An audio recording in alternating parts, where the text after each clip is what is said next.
अनिल, तुम यहाँ कैसे शॉपिंग? हाँ, शादी की shopping. Congratulations, I'm happy for you.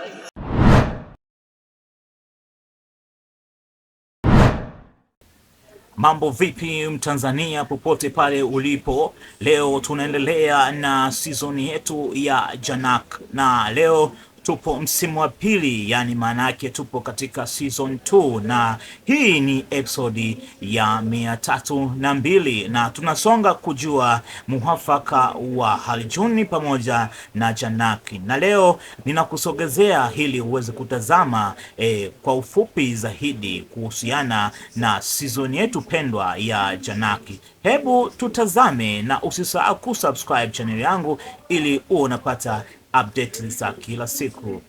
Karibu kwenye taarifa zilizoandikwa za GIKPM tarehe 20 Aprili 2025. Katika sasisho hili lililoandikwa, tunafuatilia hadithi inayoendelea ya wahusika wetu tunaowapenda huku wakikabiliwa na changamoto mpya, kushiriki matukio ya hisia na kuendelea na safari yao. Katika kipindi cha leo, Neil na Teju wanakabiliwa na maneno makali ya usiku, kuanguka kitandani na kujali barafu baridi na ahadi. Siku inayofuata huleta ushauri kutoka kwa toleo la moyo la Mukta na Teju la Modak, na hivyo kupata kibali cha familia yake. Sasa hebu tusome drama ya hivi punde. Ukimya unazidi kuwa mzito. Neil anafungua kinywa chake, lakini Teju anazungumza kwanza. Nilikaa peke yangu nikitumaini utaelewa. Anaitikia kwa kichwa, ninafanya. Wakati huo huo, wote wawili wanapiga hatua kwa upande kwa wakati mmoja na anagongana naye. Wanajikwaa pamoja na kutua kitandani kwa kishindo laini. Teju anatoa kilio kidogo. Neil anasema, uko sawa?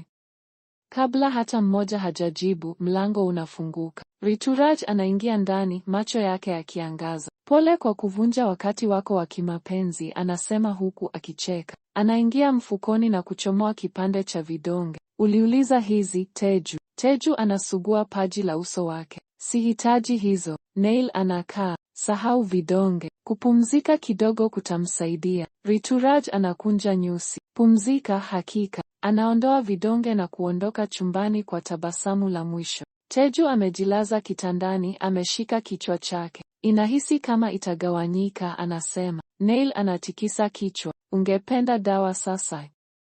Anatikisa kichwa. Hapana, sitaki hizo vidonge. Anaitikia kwa kichwa na kusimama. Nina wazo lingine. Neil anarudi na pakiti ndogo ya barafu. Anavunja kipande na kumpa Teju. Sugua hii kati ya kidole gumba na kidole, anaagiza. Teju anaichukua na kuikandamiza kwa upole kwenye ngozi yake. Baridi inaingia ndani na anapumua nje. Hiyo inasaidia, anakiri. Neil anakaa kwenye makali ya kitanda. Nitakuunga mkono, anasema kimya kimya. Nataka utimize ndoto zako. Mitihani yako ya ni muhimu. Teju anamtazama. Unafikiri familia yako itaniruhusu nifanye mitihani hiyo baada ya hayo yote kutokea?